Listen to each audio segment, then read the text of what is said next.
My mom has scoliosis. She has scoliosis since she was a child.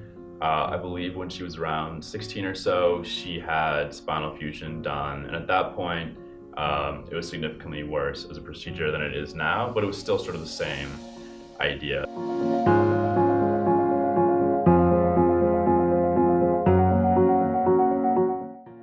With my brother, he got diagnosed with scoliosis and they put him in a back brace and they were like, hey, this back brace is fine. Like, as long as you wear it, you're going to be fine in the end. Don't worry about it. And so he did. He wore it all the time, but it got to the point where he needed surgery.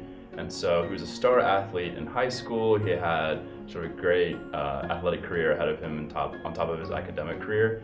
But the surgery really threw him out of athletics for like a period of around 12 months where he had to recover from that. On top of that, it was a huge incision in his back. There was a lot of hardware put into him, and he really struggled with like a lot of mental sort of like recovering on top of the physical recovering as he was going through that process. Also just so upsetting because you have this kid in the prime of his life essentially, and he's been sort of taken out of the game. And that was like a huge pivotal point in my mindset, was seeing like so much change in the quality of your life and nobody's doing anything about it. I sort of got together with a bunch of my biomedical engineering friends and we were like, hey, our degree is BME, we should be able to figure out a better solution to that.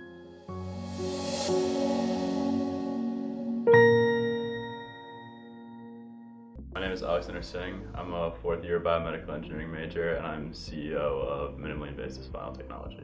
My name is Rohit Rasagi. I'm a fourth year biomedical engineer and I'm the COO of MIST. My name is George Vitolkis. I'm the CTO of Minimally Invasive Spinal Technology, and I'm a third year biomedical engineering student at UVA.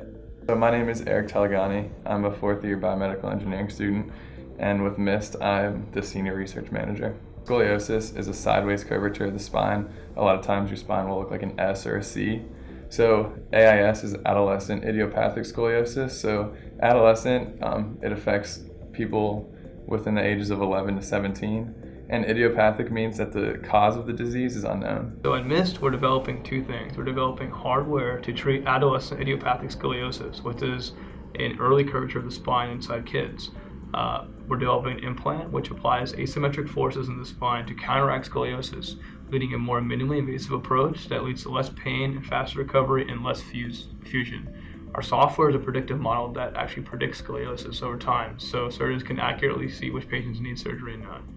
Spinal fusion surgery right now, what they do is they wait until your spine is fully grown, your bones are done developing, and they cut you open and they put in essentially like a brace for your spine to hold it in place while they wait for your entire spine to fuse into one solid bone. What that's doing is treating the symptoms of scoliosis, so trying to get rid of the curvature. But what we're trying to do is treat the actual cause of scoliosis. So we've developed the Thera implant, which is short for the thoracolumbar interbody realignment system, which structurally mimics an intervertebral disc. It has a polymer core and shell, and then two titanium end plates which would attach it to the vertebrae, and it would exert forces that would counteract the asymmetric loading of the scoliotic spine. So essentially think about it like a sort of spring. So if you have something that's really wedged together and you put a spring in it, it'll push it apart. And if you have something that's sort of spaced apart and you stretch out a spring and attach to both ends, it'll pull it down together. That's like a really simple way of thinking about it.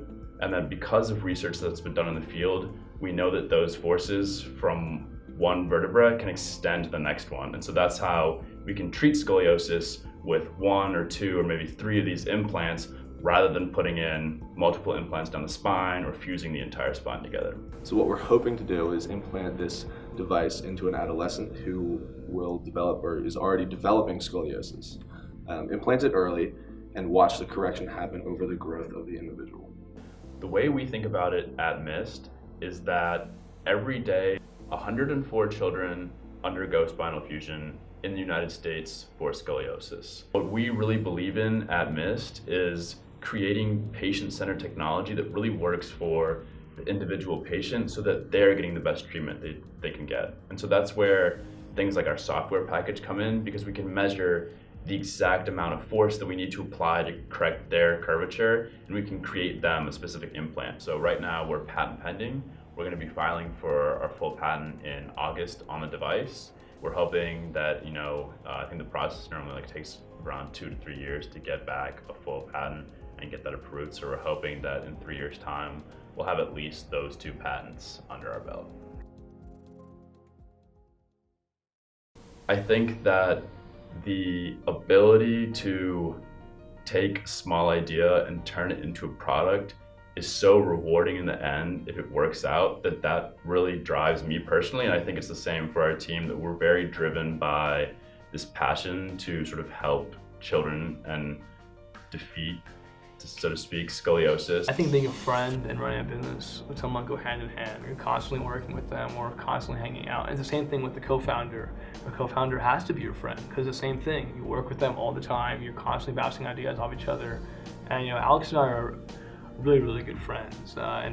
We constantly make jokes. We constantly have fun. But we know that when there's work to be done, we have to do it. There's always times where we're faced with a lot of stress, and there's going to be times when we're down and we have to deal with things that are very hard. It's not necessarily just a positive mentality, it's sort of a growth mentality. It's how can I grow as an individual, learn from these mistakes, learn from these failures, learn from people around me, the world around me, and make sure that I'm keeping the best mindset going forward. For me, it's seeing the potential impact down the road is what motivates me and wanting to help people.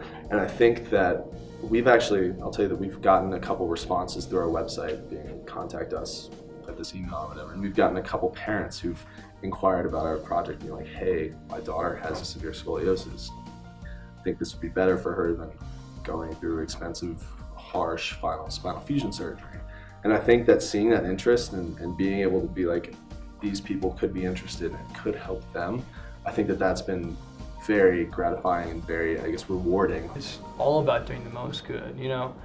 Obviously we're running a company, we want to see return and make money, but the end goal and the reason why we did this is to help a population that's being underserved, especially kids who are getting this surgery and they have to live their whole life with a vertical back and in constant pain.